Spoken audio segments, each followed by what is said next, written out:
এখন সম্মানিত আশুরা মিনাল হরম উপস্থিত এই দিনই কিন্তু মুসলমানের সমস্ত কিছু ফয়সালা রয়েছে। সুবহানাল্লাহ।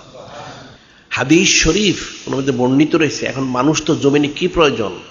একটা লোকের জন্য জমিনে অবস্থান করার জন্য তার নেক হায়াত দরকার, সচ্ছলতা দরকার, সুস্থতা দরকার এবং ঈমান আমলের সাথে অবস্থান করা দরকার। আবার মৃত্যুর পরে তার কি প্রয়োজন? মৃত্যুর পরে তার প্রয়োজন হচ্ছে তাকে জান্নাতে যাওয়া, জাহান্নাম থেকে বেঁচে থাকা, পানা পাওয়া। এগুলো হচ্ছে তার একটা মুসলমানের জন্য এটার মূল প্রয়োজন। একটা মানুষ জমিনে অবস্থান করার জন্য তার হায়াত প্রয়োজন, সচ্ছলতা প্রয়োজন, সুস্থতা প্রয়োজন, নেক হায়াত প্রয়োজন এবং মৃত্যুর পরে তার জান্নাত প্রয়োজন। এই সম্মানিত আশুরা শরীফ ওনার মধ্যে কিন্তু সবই রয়েছে। সুবহানাল্লাহ। হাদিস শরীফ ওনাদের বর্ণিত রয়েছে। قال رسول الله صلى الله عليه وسلم من وسع ليالي في النفقة يوم عاشوراء وصلى الله عليه سائر سنته। এই সম্মানিত হাদিস শরীফ স্পষ্ট বলা হচ্ছে, ইরশাদ করা হচ্ছে, মান ওয়াসা লায়ালিহি ফিন নাফাকাতি ইয়াউম আশুরা। কোন ব্যক্তি যদি সম্মানিত আশুরা শরীফে তার পরিবার বর্গকে তার সাধ্য সামর্থ্য অনুযায়ী খাদ্য খাওয়ায়, আল্লাহু আলাইহি সায়রা সানাতি, তাহলে যিনি খলিক, যিনি মালিক রব মহান আল্লাহ, তিনি ওই বান্দার 1 বছরের জন্য রিজিক তার সচ্ছল করে দিবেন। সুবহানাল্লাহ। তাকে সচ্ছলতা দান করবেন। সুবহানাল্লাহ। এটা হচ্ছে রিজিকের সচ্ছলতা। কোনো বান্দা যদি তার পরিবারের প্রধান, তার পরিবারের সবাইকে যদি সম্মানিত আশুরা শরীফ ওনার সম্মানার্থে তার সাধ্য সামর্থ্য অনুযায়ী ভালো খাদ্য খাওয়ায় এই আশুরা শরীফে, 10ই মুহররম হারাম শরীফে, তাহলে কি হবে? তাহলে যিনি খলিক, যিনি মালিক রব মহান আল্লাহ, তিনি ওই বান্দাকে তার পরিবার বর্গকে 1 বছরের জন্য তাদের রিজিক কোষাদা করে দিবেন। সুবহানাল্লাহ। তাহলে তো ফয়সালা হয়ে গেল, কুদরতি ফয়সালা। ইন্নাল্লাহ লা ইয়াখলিফুল মিআদ। যিনি খলিক, যিনি মালিক রব মহান আল্লাহ, তিনি কিন্তু ওয়াদা খেলাপ করেন না। সুবহানাল্লাহ। তিনি যা ওয়াদা করেন সেটাই করেন। কেউ যদি খালেস নিতে আশুরা শরীফে, 10ই মুহররম হারাম শরীফে তার পরিবার বর্গকে সে সাধ্য সামর্থ্য অনুযায়ী ভালো খাদ্য খাওয়ায়, অবশ্যই সে 1 বছর কুদরতিভাবে হলেও সে সচ্ছলতা লাভ করবে। সুবহানাল্লাহ। কোনো সন্দেহ নেই। আবার ঠিক বলা হচ্ছে, মানিকতেসালা ইয়মা আশুরা উফিয়া অলাম ইমরাত ইল্লা মারাদাল মউত আমিনা মিনাল কাসলাত তালিল। মানিকতেসালা ইয়মা আশুরা, যে আশুরা শরীফের দিন কেউ যদি এই আশুরা শরীফ ওনার সম্মানার্থে গোসল করে, আশুরা শরীফ ওনার সম্মানার্থে কেউ যদি গোসল করে, কি হবে? উফিয়া, সে পরিপূর্ণ সুস্থতা লাভ করবে। সুবহানাল্লাহ। অলাম ইমরাত ইল্লা মারাদাল মউত, মৃত্যু ব্যতীত তার কোনো রোগ হবে না। সুবহানাল্লাহ। আমিনা মিনাল কাসলাত তালিল, যিনি খলিক, যিনি মালিক রব মহান, উনি তাকে নিরাপত্তা দেবেন কিসের থেকে? অসুস্থতা থেকে এবং অলসতা থেকে। সুবহানাল্লাহ। সুস্তি কাহিলি থেকে, অসুস্থতা থেকে তিনি তাকে নিরাপত্তা দান করবেন। সুবহানাল্লাহ। তাহলে দেখা যাচ্ছে যদি কেউ সম্মানিত আশুরা শরীফ ওনার সম্মানার্থে গোসল করে, তাহলে 1 বছরের জন্য মৃত্যু ব্যতীত সমস্ত অসুখ থেকে, বিমার থেকে সে শেফা লাভ করবে। সুবহানাল্লাহ। এর বলা হচ্ছে, এর মানুষের চোখের সুস্থতা, যে চোখের সুস্থতার প্রয়োজন, সেটা কিরকম বলা হচ্ছে? মানিকতাল ইয়মা আশুরা বেকহলিন ফি মাসকুন লাম ইয়াশকি লাম ইয়াশকু আইনু ইলা কবিল বিন যালিকাল ইয়ম। কেউ যদি এই সম্বন্ধে আশুরা শরীফে মেশক মিশ্রিত সুরমা ব্যবহার করে, তাহলে 1 বছরের জন্য তার চোখের মধ্যে কোনো রোগ হবে না। সুবহানাল্লাহ। মেশক মিশ্রিত, যেটাকে ইসমিত সুরমা বলা হয়, এটা সাধারণত বাজারে আমাদের দেশে পাওয়া যায় না, আরব দেশে পাওয়া যায়। তা আমাদের এখানে এই ক্যান্টিন রয়েছে মাদ্রাসার, এখানে পাওয়া যায় ইসমিত সুরমা, যেটা মেশক মিশ্রিত। এই মেশক মিশ্রিত সুরমা যদি কেউ আশুরা শরীফে ব্যবহার করতে পারে, 1 বছরের জন্য চোখের যত রোগ আছে সেই রোগ থেকে সে শেফা লাভ করবে। সুবহানাল্লাহ। এরপরে বলা হচ্ছে, এখন দুনিয়াবি তার ফায়দা, তার রিজিকের সচ্ছলতা, শারীরিক সুস্থতা সে লাভ করতেছে আশুরা শরীফ ওনার মধ্যে ভালো খাদ্য খাওয়ার কারণে এবং গোসল করার কারণে, সুরমা ব্যবহার করার কারণে। সুবহানাল্লাহ। কাজে ইসমিত সুরমা ব্যবহার করতে হলে উত্তম। আর যদি কেউ অগত্য ইসমিত সুরমা খুঁজে না পায়, তাহলে যে কোনো সুরমা ব্যবহার করে সে খালেস নিয়ত করো, সে নিয়ত অনুযায়ী যিনি খলিক, যিনি মালিক রব মহান আল্লাহ পাক, তিনি তাকে যাজাত বদলা দান করবেন। সুবহানাল্লাহ। এরপর বলা হচ্ছে পরকালের তার নাজাত জান্নাত প্রয়োজন রয়েছে, সেটা বলা হচ্ছে মাম মাসাফি রাসিয়াতিম ও আতমা জায়ান ও সাকা শারবাত মিম মা আতমুল্লাহ তাআলা মিন মুআইদিল জান্নাহ সাকাবির রাহিকিল সালসাবিল। মাম মাসাফি রাসিয়াতিম, কেউ যদি সম্মানিত আশুরা শরীফ ইয়াতিমের মাথায় হাত বুলায়, ও আতমা জায়ান ক্ষুধাতে খাদ্য খাওয়ায়, সাকা শারবাত মিম মা কোনো পিপাসে পানি পান করায়, তাহলে কি হবে? আতআমাহুল্লাহু তাআলা মিন মুআইদিল জান্নাহ, তাহলে যিনি খালিক, যিনি মালিক রব মহান আল্লাহ, তিনি ওই ব্যক্তিকে জান্নাতি দস্তরখানায় খাদ্য খাওয়াবেন। সুবহানাল্লাহ। অর্থাৎ সে জান্নাতি হবে। সুবহানাল্লাহ। এবং যে পানি পান সাকাবিল রাহিকিল সালসাবিল, তাকে জান্নাতের বিশেষ নহর সালসাবিল জন্নাত থেকে পানীয় পান করাবেন। সুবহানাল্লাহ। অর্থাৎ সে জান্নাতি হবে। সুবহানাল্লাহ। এখন এই সম্মানিত কয়েকখানা হাদিস শরীফ তার মাধ্যমে যা বর্ণিত হলো, একজন বান্দাবান্দি জিনিসের যা প্রয়োজন ইহকাল পরকালে সবটা কিন্তু ফয়সালা করা হয়েছে। কেউ যদি রিজিকে সচ্ছলতা চায়, প্রতি বৎসর আশুরা শরীফ সে যদি পরিবার বর্গকে তার সাধ্য সামর্থ্য অনুযায়ী ভালো খাদ্য খাওয়ায়, তাহলে 1 বৎসরের জন্য সে অবশ্যই সচ্ছলতা লাভ করবে। সুবহানাল্লাহ। তাহলে রিজিকের ফয়সালা হয়ে গেল। এরপর সে যদি গোসল করে, সুরমা দেয়, তাতে তার শারীরিক সুস্থতাও সে লাভ করলো। সুবহানাল্লাহ। সচ্ছলতা সুস্থতা দুইটাই সে পেয়ে গেল। সুবহানাল্লাহ। আর পরকালে তার নাজাতের বিষয়, পরকালে নাজাত পেতে হলে সে যদি গরিব মিসকিনকে খাদ্য খায়, পানি পান করায়, ইয়াতিমের মাথায় হাত বুলায়, সম্মানিত আশুরা শরীফ ওনার সম্মানার্থে, তাহলে কি হবে? তাহলে সে পরকালে জান্নাতও পাবে। সুবহানাল্লাহ। তাহলে ফজিলত তো কম না, অনেক ফজিলত। এখন এই সম্মানিত আশুরা শরীফ ওনার এই ফজিলতগুলো মানুষ এখন ইলিমহীনতার কারণে, না জানার কারণে, এরা বদ একটা রসম রয়েছে সারা দুনিয়াব্যাপী। বৎসরের 1 তারিখে ভালো খাদ্য খেলে নাকি সারা বৎসর সচ্ছল থাকা যায়। নাউজুবিল্লাহ। একটা কাটটা একটা কুফরি আকীদা। এটা হচ্ছে মুসলমানদেরকে কাফের বানানোর তর্জ তরিকা। নাউজুবিল্লাহ। কাজে ইস্তেগফার, তওবা করতে হবে। আমার সম্মানিত আশুরা শরীফ ওনার তো ফজিলত রয়েছে ভাবে, আবার এর মধ্যে রোজাও রয়েছে। যে মানুষের যে নেকি প্রয়োজন জমিনে থাকতে হলে সে নেকিরও ব্যবস্থা করা হয়েছে। হাদিস শরীফ ওনার মধ্যে বর্ণিত রয়েছে। আনহু আবি হুরায়রা রাদিয়াল্লাহু তাআলা আনহু ক্বালা রাসূলুল্লাহ সাল্লাল্লাহু আলাইহি ওয়াসাল্লাম আফজালুস সিয়াম বাদা রমাদান শাহরুল্লাহিল মুহররম। সম্মানিত রমাদান শরীফ ওনার পরে শ্রেষ্ঠ রোজা হচ্ছে এই সম্মানিত আশুরা শরীফ ওনার রোজা। সুবহানাল্লাহ। মুহররম হারাম শরীফ ওনার রোজা। সুবহানাল্লাহ। অন্য হাদিস শরীফে বর্ণিত রয়েছে আবি কাতাদা রাদিয়াল্লাহু আনহু ক্বালা রাসূলুল্লাহ সাল্লাল্লাহু আলাইহি সাল্লাম সিয়ামু ইয়ামা আশুরা আহতাসিব আলাল্লাহি কাফিরা সানাতাল্লাতি ক্বাবলাহু। সিয়ামু ইয়ামা আশুরা, হযরত আবু কাতাদা রাদিয়াল্লাহু তাআলা আনহু তিনি বর্ণনা করেন, নূরে মুজাসসাম হাবিবুল্লাহ সাইয়্যিদুল মুরসালিন ইমামুল মুরসালিন খাতামুন নবীন হুজুর পাক সাল্লাল্লাহু আলাইহি ওয়াসাল্লাম তিনি ইরশাদ করেন, সম্মানিত আশুরা শরীফ ওনার রোজা যদি কেউ রাখে তাহলে কি হবে? সিয়ামু ইয়ামা আশুরা আহতাসিব আলাল্লাহি কাফিরা সানাতাল্লাতি ক্বাবলাহু, তাহলে তার পিছনের 1 বৎসর গুনাহখাতাগুলি যিনি খালিক, যিনি মালিক রব মহান আল্লাহ পাক তিনি ক্ষমা করে দিবেন। সুবহানাল্লাহ। তার গুনাহখাতাগুলি 1 বৎসরের গুনাহখাতাগুলি ক্ষমা করে দিবেন। সুবহানাল্লাহ।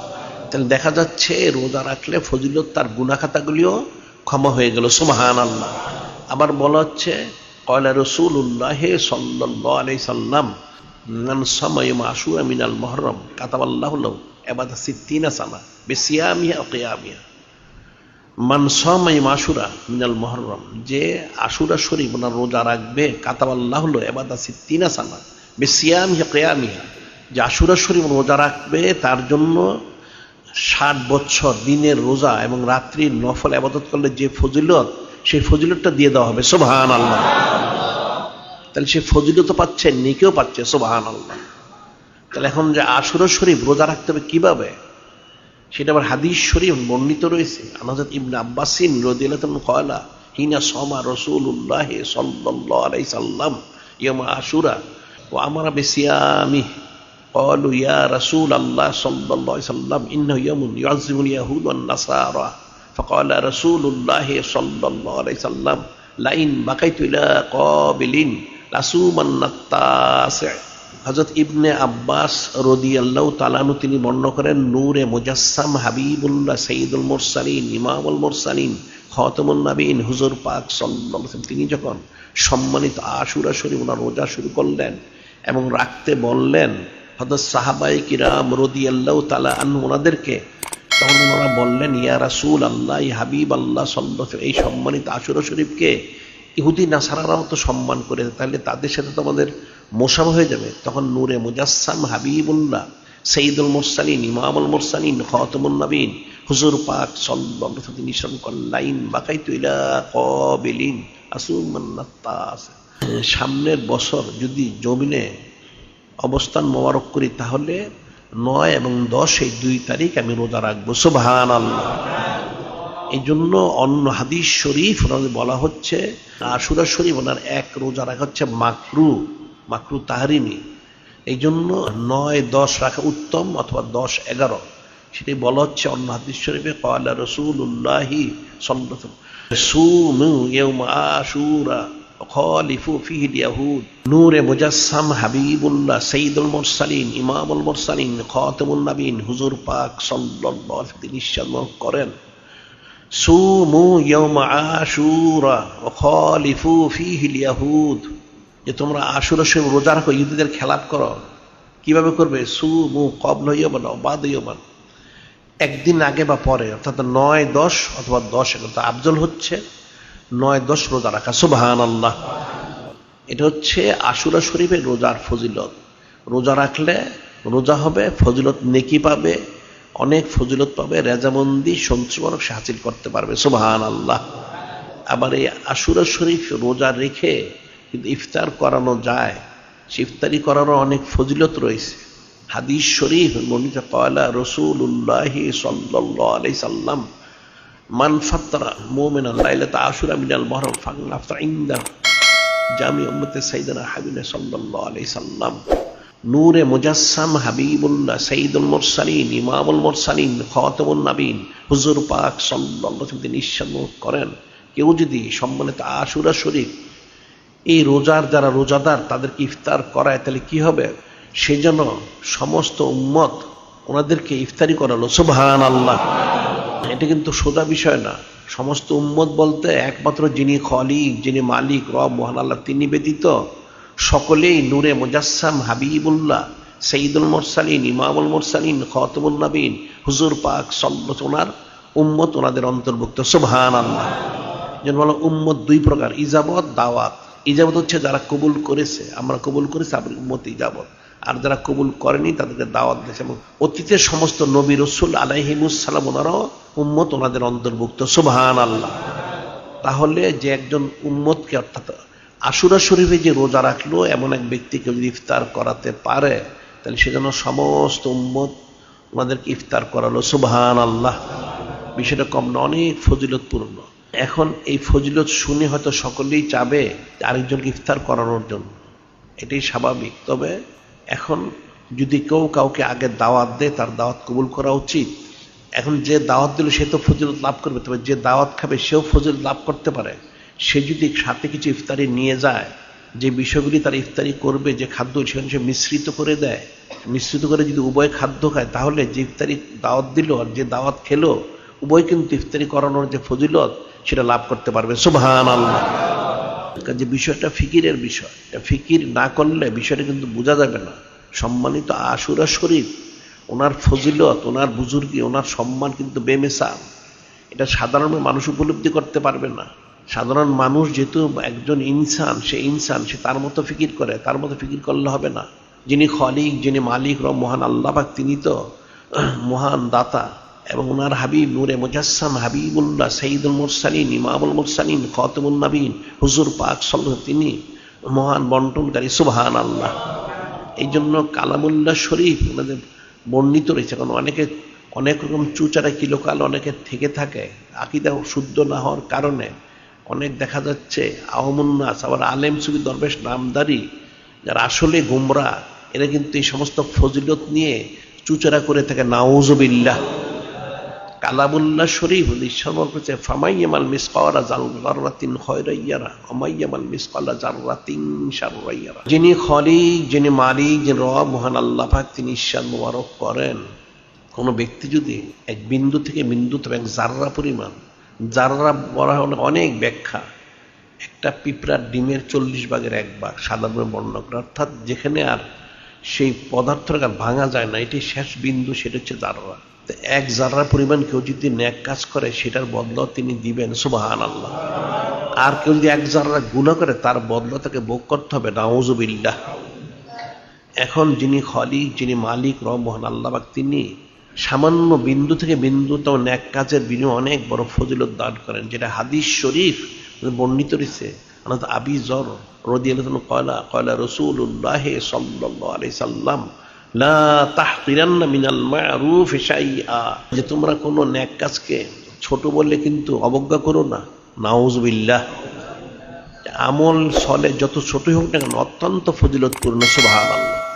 যেমন এই প্রসঙ্গে বলা হয় ইমামত তরিকত ইমাম মারুফ কারখি রহমতুল্লাহ, উনি খুব বড় বুজুর্গ ওলি আল্লাহ ছিলেন। ওনার যখন তিনি সম্মানিত বেসালি শানুর প্রকাশ করলেন, এক বুজুর্গ ব্যক্তি ওনাকে স্বপ্নে দেখলেন। স্বপ্নে জিজ্ঞাসা করলেন, হুজুর আপনার অবস্থা কি? তিনি বললেন, যিনি খালিক, যিনি মালিক, রব মহান আল্লাহ, তিনি তো আমাকে ক্ষমা করেছেন অনেক কারণ, তার মধ্যে একটা কারণ হচ্ছে, কি কারণ? তিনি একবার নফল রোজা রেখে বাজারে গিয়েছিলেন, সেটা জোহরের পরে। সাধারণত কিন্তু যদি রোজা ভাঙতে হয় সূর্য ডলার পূর্বেই ভাঙতে হবে, পরে কিন্তু ভাঙা নিষেধ আছে। ভাঙলে আবার তাকে আরেকটা এখানে অবশ্যই রোজা রাখতে হবে। তার নিয়তটা এই জোহরের পরে সাধারণত ভাঙা হুকুম নেই। তারপরে তিনি যখন বাজারে গেলেন, যে দেখলেন একজন বিস্তিওয়ালা, বিস্তিওয়ালা অর্থ পানি বিক্রি করতো, তখন আরব দেশে পানি বিক্রেতা, সেই লোকটা তার মশকের পানি বিক্রি করতে, আর বলতেছে যে আমার এই পানি যারা পান করবে, যিনি খালিক, যিনি মালিক, রব মহান, তিনি তাদেরকে রহমত করবেন, ক্ষমা করবেন, সুবহানাল্লাহ। হযরত ইমাম মারুফ কারখির মতো তিনি ওনার রোজা ভেঙে পয়সা দিয়ে সেই বিস্তিওয়ালার থেকে পানি কিনে পানি পান করলেন, সুবহানাল্লাহ। ওনার সাথে ওনার সঙ্গী সাথে মুরিদ মোতাকাদ যারা ছিলেন তারা বললেন, হুজুর আপনি তো রোজা। তিনি বললেন, হ্যাঁ আমার স্মরণে আছে। আপনি রোজা রেখে পানি পান করলেন। তিনি বললেন যে এই যে বিস্তিওয়ালা কি ঘোষণা দিয়েছে শুনেছ? সে ঘোষণা দিয়েছে যে তার এই পানি যারা পান করবে, যিনি খালিক, যিনি মালিক, রব মহান আল্লাহ, তিনি তাদেরকে রহমত করবেন, ক্ষমা করবেন। এই ক্ষমার আশায় আমি পানি পান করলাম, সুবহানাল্লাহ। ওনার বেসাল শরীফের পর বুজুর্গ ব্যক্তি স্বপ্নের দিকে জিজ্ঞাসা যখন করলেন, আপনি কেমন আছেন? তিনি বললেন, আমাকে যিনি খালিক, যিনি মালিক, রব মহান আল্লাহ পাক ক্ষমা করেছেন অনেক কারণ, তার মধ্যে একটা কারণ হচ্ছে আমি যে বিস্তিওয়ালার পানি পান করেছিলাম সম্মানিত রহমত পর হাসিলের লক্ষ্যে, ক্ষমা পাওয়ার লক্ষ্যে, যিনি খালিক, যিনি মালিক, রব মহান আল্লাহ, তিনি অত্যন্ত সন্তুষ্ট আমাকে বলেছেন, আপনি যে বিস্তিওয়ালার কথা বিশ্বাস করে এই রহমত বরক এবং ক্ষমা মাগফিরাত বরক হাসিলের লক্ষ্যে পান করেছিলেন, সেই জন্য আপনাকে ক্ষমা করা হলো, সুবহানাল্লাহ। কাজী লা তাহকিরান্না মিনাল মা'রুফি শাইআ, আমল যত ছোটই হোক সুরতান, এটা কিন্তু অবজ্ঞা করতে হয় না। আশুরা শরীফ অনেক হাদিস শরীফ রয়েছে, ফজিলত অনেক বর্ণিত রয়েছে, অনেক অকেয়া রয়েছে, যে আশুরা শরীফ যত পালন করার কারণে অনেকেই জান্নাতি হিসেবে নাজাত প্রাপ্ত, নাজাত লাভ করেছে, সুবহানাল্লাহ। এবং এই সম্মানিত রোজা রাখার কারণেও অনেক ফজিলত হাসিল করেছে, আর এই ইফতার করার কারণেও অনেক ফজিলত হাসিল করেছে, সুবহানাল্লাহ। যে বিষয়টা কিন্তু ফিকির করতে হবে। এখন এই আশুরা শরীফে ওনার মধ্যেই ফজিলত, এটা কিন্তু খুব ফিকির না করলে, এই জন্য হাদিস শরীফ মনিত ফিকরু সাতিন হরিমুন ইবাতে সিত্তিনা সানা, কিছুক্ষণ সময় ফিকির করছে 60 বছর নফল এবার থেকে উত্তম, সুবহানাল্লাহ। তাহলে এটা ফিকির করতে হবে। আশুরা শরীফে একটা মানুষের, যেটা আমি প্রথমে বললাম যে একটা মানুষের কি প্রয়োজন, তার প্রয়োজন হচ্ছে তার নেক হায়াত, সুস্থতা, এরপর সচ্ছলতা, এবং পরকালে হচ্ছে জান্নাত, সুবহানাল্লাহ। বলতে 3টা জিনিস তার মূল, একটা হচ্ছে তার সুস্থতা, সচ্ছলতা। জমিনে অবস্থান যে করবে, টাকা পয়সা দরকার, সচ্ছলতা প্রয়োজন এবং সুস্থতা দরকার, আর মৃত্যুর পরে তাকে জান্নাতে যেতে হবে। এই মূল 3টা নিয়ামতই কিন্তু আশুরা শরীফ ওনার সাথে সম্পৃক্ত, সুবহানাল্লাহ। কাজে বিষয়টা ফিকির করতে হবে, ফিকির করলে বুঝতে সহজ হবে। এখন এই বিষয়টা কিন্তু নিয়ে কাফের মুশরিক বেদিন বদ্দিনরা এই সমস্ত কুফরি সম্বল দিনগুলির মধ্যে সংযুক্ত করে দিয়েছে, নাউযুবিল্লাহ। আশুরা শরীফ ওনাকে সম্মান করলে যে জান্নাত পাওয়া যায়, ফজিলত পাওয়া যায়, একটা ওয়াকিয়া বর্ণিত রয়েছে, যেটা আমরা সবসময় বলে থাকি, এটা অত্যন্ত গুরুত্বপূর্ণ, খুব ফিকিরের বিষয়। ফিকির না করলে বোঝা যাবে না আশুরা শরীফের গুরুত্ব কতটুকু, ফজিলত। সে পূর্ববর্তী জামানায় তখন কাজী সাহেবদের যুগ ছিল। একজন আলেম সাহেব ছিলেন অভাবী, অসুস্থ, অর্থাৎ অসুস্থ হওয়ার কারণে কাজকাম করতে না পারার কারণে অসচ্ছলতা ছিল। সে আলেম সাহেব, ওনার জানা ছিল যে আশুরা শরীফে সচ্ছলতা, ভালো খাদ্য খেলে 1 বছরের জন্য সচ্ছলতা পাওয়া যায়। সুবহানাল্লাহ। রিজিক কোষাদা হয়ে যায়। এটা জানার কারণে সে আলেম সাহেব চিন্তা করলেন, যখন তো অনেকদিন অসুস্থ থাকার কারণে কাজ কাম করা যায়নি, রিজিকের কোনো ব্যবস্থা করা হয়নি, কিছু আর্থিক অসচ্ছলতা রয়েছে এবং 3 দিন ধরে না খাওয়া, ছেলে মেয়ে সহ। সে এলাকায় যে কাজী সাহেব ছিল সে ছিল সচ্ছল। তখন সেই কাজী সাহেব তার কাছে যে সে আলেম সাহেব বললেন যে যদি কিছু খাদ্য দেওয়া হচ্ছে এটা হাদিয়াও দিতে পারে, কর্জে হাসানাও দিতে পারে। 10 গোশত, 10 আটা, 2 দিরহাম আনুষঙ্গিক। এখন কাজী সাহেব লোকটা আসলে বখিল ছিল। ফজরের সময় বলার পরে সে জোহরের সময় বললো, জোহর থেকে আসর, আসর থেকে এশা। প্রতিবার সে নিষেধ করলো। শেষ পর্যন্ত যখন বাদ এশা, সে আলেম সাহেব কাজী সাহেবের সাক্ষাৎ করলেন। সে বলল যে কোনো ব্যবস্থা করা সম্ভব হয়নি। তখন সেই আলেম সাহেব বললেন, আপনি আমাকে একে কয়েকবার কথা দিয়ে আপনি ওয়াদা রক্ষা করেননি, এখন রাত্রে শেষ সময় এখন আপনি বলতেছেন ব্যবস্থা হয়নি, দেওয়া সম্ভব নয়, তাহলে এই রাত্রে আমি এখন কোথায় যাবো? আপনি সকালে আমাকে বলে দিলেই পারতেন।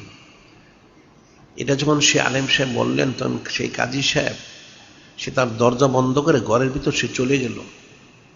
এখন এই আলেম সাহেব কিন্তু একজন বয়স্ক লোক, অসুস্থ। প্রতিবার বাড়িতে বলে আসতেছিল যে খাবারের ব্যবস্থা করা হচ্ছে, কারণ ছেলেমেয়েরা 3 দিন ধরে না খাওয়া, কিন্তু কোনো কাজ কাম করা যাচ্ছে না, আর্থিক অসচ্ছলতা। এখন সে আলেম সাহেবের ইচ্ছা এবং অনিচ্ছায় অনেক কান্না পেল। সে আলেম সাহেব একটা বয়স্ক লোক হওয়ার পরও কাঁদতে কাঁদতে বাড়ির দিকে রওনা হলেন। এখন সে কাজী সাহেবের প্রতিবেশী ছিল এক খ্রিস্টান ব্যক্তি। খ্রিস্টান ব্যক্তি তখন ছিল গরমের দিন। সে তার বাড়ির যে গেট তার বাইরে বসে বাতাস খাচ্ছিল সেই খ্রিস্টান ব্যক্তিটা। সে দেখতে বলে একটা বয়স্ক লোক কাঁদতে কাঁদতে যাচ্ছে, কি ব্যাপার? সে আলেম সাহেব কিন্তু খ্রিস্টানকে চিনত। সে খ্রিস্টান ব্যক্তি জিজ্ঞাসা করলো যে কি ব্যাপার, আপনি কান্না করতেছেন কেন? তখন আলেম সাহেব তিনি বলতে চাচ্ছিলেন, কিন্তু সে বারবার অনেক অনুরোধ করলো, যা বলতেই হবে। তখন শেষ পর্যন্ত সেই আলেম সাহেব তিনি বললেন যে আসলে তোমাকে বলে কি হবে, তুমি তো খ্রিস্টান। মুসলমান কাজী সাহেবকে বলা হয়েছিল, সেই তো কোনো গুরুত্ব দেয়নি। যে কি হয়েছে, যে আশুরা শরীফ, ওনার তো অনেক ফজিলত, সেদিন সচ্ছল ভালো খাদ্য খেলে 1 বছর সচ্ছলতা লাভ করা যায়, ইত্যাদি ইত্যাদি ফজিলতগুলি সে আলেম সাহেব বললেন। খ্রিস্টান ব্যক্তি বলল সে ফজিলত জানে, তাদের খ্রিস্টানরা আশুরা শরীফ পালন করে থাকে। তখন সেই খ্রিস্টান ব্যক্তি বলল আলেম সাহেবকে যে আপনি যদি কিছু মনে না করেন, তাহলে আমি যদি আপনাকে এগুলি হাদিয়া দেই, আপনি কি গ্রহণ করবেন? সে আলেম সাহেব তিনি অসম্মতি প্রকাশ করলেন। তখন সে অনেক কাকুতি মিনতি করলো, তাহলে আপনি কর্জে হাসানে নেন, নানাভাবে বললো। শেষ পর্যন্ত সে আলেম সাহেব রাজি হলেন নেওয়ার জন্য। তিনি সেই ব্যক্তি 10 গোশত, 10 আটা, 2 দিরহাম, অতিরিক্ত আরো 20 দিরহাম সে হাদিয়া করলো এবং বলল আশুরা শরীফের সম্মানার্থে সে প্রতি মাসে এরকম হাদিয়া দিবে। এখন আলেম সাহেব সেটা নিয়ে বাড়িতে এসে, যেহেতু সবাই ক্ষুধার্ত, পাকশাক করে খাদ্য সবাই খেলেন। আর সাধারণভাবে একজন যদি একজনের উপকার করে, ইচ্ছা অনিচ্ছা অন্তত দোয়া এসে থাকে। এখন সে আলেম সাহেব তার পরিবারবর্গ সহ এই খ্রিস্টান ব্যক্তির জন্য দোয়া করলেন, যাতে যিনি খলিক, যিনি মালিক রব মহাল্লা, তিনি যেন হেদায়েত দান করেন। এখন রাত্র তো হয়ে গেল, ওনারা ঘুমিয়ে গেলেন। এদিকে ওই কাজী সাহেব সে কিন্তু স্বপ্ন দেখতে লাগলো। কি স্বপ্ন দেখতে ছিল? তাকে বলা হচ্ছে, কাজী তোমার মাথা উত্তোলন করো। সে মাথা উত্তোলন করে স্বপ্নের মধ্যে দেখতে পেল বিরাট 2টা বালাখানা, একটা স্বর্ণের দ্বারা, একটা রৌপ্যের দ্বারা নির্মিত, অনেক উঁচু, অনেক লম্বা, অনেক চওড়া, যেটা কল্পনাতীত 2টা বালাখানা। তখন সে কাজী সাহেব বললো, হে বারেল, এই বালাখানা 2টা কার? বলল তোমারই তো হতো, তুমি যদি সে গরিব আলেম সাহেবকে আশুরা শরীফ ওনার সম্মানে সাহায্য করতে, তুমি তো সেটা করনি। এখন তো অমুক খ্রিস্টান তোমার প্রতিবেশী, সে করেছে, এখন সে মালিক হয়ে গেছে। সুবহানাল্লাহ। এখন এই স্বপ্ন দেখে সেই কাজী সাহেব ঘুম থেকে লাফিয়ে উঠল। সে ভয়ে আতঙ্কিত হলো। উঠে অজু করে সে নামাজ পড়ল। ফজর নামাজ পড়ে সে সরাসরি সে খ্রিস্টানের বাড়িতে গেল। সকাল সকাল, সে কিন্তু কখনো খ্রিস্টান বাড়িতে যায়নি। এখন সে খ্রিস্টান ব্যক্তি সকালে ঘুম থেকে উঠতে অভ্যস্ত ছিল না। দরজার কড়া নাড়ার কারণ সে উঠে কাজী সাহেবকে দেখে আশ্চর্য হলো যে কাজী সাহেব আপনি তো কখনোই বাড়িতে আসেননি। সেই ব্যক্তি কখনো কাজী সাহেব তার বাড়িতে দেখেনি, যে কি ব্যাপার, কেন এসেছেন? এখন কাজী সাহেব কিন্তু অসুস্থ, তার মাথা কোনো কাজ করতে ছিল না। সে বলতে লাগলো, হে ব্যক্তি, তুমি গত রাত্রে যে ন্যাক কাজটা করেছ সেটা আমার যে বিক্রি করে দাও, তোমাকে 1 লক্ষ দিরহাম দেওয়া হবে। এখন খ্রিস্টান ব্যক্তি তো শুনে সে অপ্রস্তুত। আপনি বলেন কি সুস্থ না অসুস্থ কোনটা? গত রাত্রে আমি ন্যাক কাজ করেছি, আপনি 1 লক্ষ দিরহাম দিয়ে কিনে নেবেন, এটা কি? তারও সেটা স্মরণে নেই। তখন সে কাজী সাহেব বললো যে কেন গত রাত্রে তুমি একজন গরিব আলেম সাহেবকে সাহায্য করেছো আশুরা শরীফ উপলক্ষে এবং ওয়াদা দিয়েছো, তখন স্মরণ যে হ্যাঁ তাহলে এটা বিক্রি করে দাও, তোমাকে 1 লক্ষ দিরহাম দেওয়া হবে। এখন খ্রিস্টান ব্যক্তি বলল 10 সের গোস্ত, 10 সের আটা, 2 দিরহাম আর 20 দিরহাম, মোট 22 দিরহাম। এই 20, 50, 100 দিরহামের জন্য আপনি আমাকে 1 লক্ষ দিরহাম দিবেন কেন? কি কারণ, কি হয়েছে? সে প্রথম বলতে চাচ্ছিল না, পরে বলল যে সে স্বপ্ন দেখেছে। কি স্বপ্ন দেখেছেন? যে এরকম বিরাট 2টা বালাখানা স্বর্ণের রৌপ্যের দ্বারা নির্মিত অনেক বড় বালাখানা, বলা হচ্ছে এই বালাখানা দুটো এই আলেম সাহেব, এই কাজী সাহেব লাভ করতে পারতো যদি সে গরিব আলেম সাহেবকে আশুরা শরীফ ওনার সম্মানার্থে সাহায্য করতো। এখন যেহেতু খ্রিস্টান ব্যক্তি সাহায্য করেছে, সে তার মালিক হয়ে গেছে। সুবহানাল্লাহ। এখন আলেম কাজী সাহেবের বক্তব্য হচ্ছে তুমি তো খ্রিস্টান, তুমি তো জান্নাত যেতে পারবে না। কারণ কালামুল্লাহ সে ঈশ্বর হচ্ছে হুয়াল্লাযী আরসালা রাসূলা বিল হুদা ওয়া দীনিল হক লিইয়ুযহিরাদ-দীন কুল্লি কাফা বিল্লাহি শাহীদা মুহাম্মাদুর রাসূলুল্লাহ সাল্লাল্লাহু আলাইহি সাল্লাম। এই সম্বন্ধে আয়াত ঈশ্বর মত করা হয়েছে সত্য দিন, ইসলাম, হেদায়েত দিয়ে যিনি খলিক, যিনি মালিক রব মহান আল্লাহ, তিনি ওনার হাবিব নূরে মুজাসসাম হাবিবুল্লাহ হুজুর পাক সাল্লাল্লাহু আলাইহি ওয়াসাল্লাম পাঠিয়েছেন। এটা সাক্ষী যিনি খলিক, যিনি মালিক রব মহান, তিনি নিজেই। কাজে পিছনের সমস্ত ধর্মগুলি বাতিল ঘোষণা করে সমস্ত পিছনের ধর্মগুলি ওহী মোবারক দ্বারা নাজিলকৃত এবং মানব রচিত সমস্ত মতবাদ, ধর্ম, দিন সব বাতিল ঘোষণা করে দিয়ে সমস্ত দিন ইসলাম দিয়ে ওনার হাবিব নূরে মুজাসসাম হাবিবুল্লাহ হুজুর পাক সাল্লাল্লাহু আলাইহি পাঠিয়েছেন। কাজে পিছনের যারা ধর্মের অনুসারী তারা তো নাজাত পাবে না মুসলমান না হওয়া পর্যন্ত। এখন খ্রিস্টান ব্যক্তি শুনে চিন্তিত হলো তাহলে কি করতে হবে? তুমি যদি মুসলমান হও তাহলে তুমি পাবে। তখন সে বললো তাহলে ঠিক আছে, আপনি সাক্ষী থাকুন। এটা বলে সে খ্রিস্টান ব্যক্তি সে কালেমা শরীফ পাঠ করে সে মুসলমান হয়ে গেল। সুবহানাল্লাহ। এখন সে বলল তাহলে কাজী সাহেব সে বালাখানা কি পাওয়া যাবে? হ্যাঁ পাওয়া যাবে। সে বলল তাহলে আমি বিক্রি করবো না, আমি যে আমলটা ওয়াদা করছি সেটা করবো। সুবহানাল্লাহ। তখন সে কাজী সাহেব তার করার কিছু, সে তো এমনি অসুস্থ হয়ে গেছে, সেই অবস্থায় আবার সে প্রত্যাবর্তন করলো। এই যে বিষয়টা অকেটা, এখন একজন গরিব আলেম সাহেবকে আশুরা শরীফ সম্মানার্থে সাহায্য করলো, খাদ্য দিল, যার ফলশ্রুতিতে একজন খ্রিস্টান ব্যক্তি সে ঈমান লাভ করলো। সুবহানাল্লাহ। শুধু এতটুকু না, সে জান্নাত লাভ করলো। সুবহানাল্লাহ। সেটাই বলাচ্ছে আকরিমু আশুরা মিনাল মুহররম, মান আকরামা আশুরা মিনাল আকরামাল্লাহু তাআলা বিল জান্নাহ নাজ্জাহু মিনান নার। কোন ব্যক্তি যদি আশুরা শরীফকে যে তোমরা সম্মান করো, যে সম্মান করবে তাকে জাহান্নাম থেকে পানা দিয়ে জান্নাত দিয়ে সম্মানিত করা হবে। সুবহানাল্লাহ। এখন এই খ্রিস্টান ব্যক্তি কিন্তু আশুরা শরীফকে সম্মান করার কারণে ঈমানও লাভ করলো, জান্নাতও লাভ করলো। সুবহানাল্লাহ। তাহলে আশুরা শরীফের ফজিলত কতটুকু?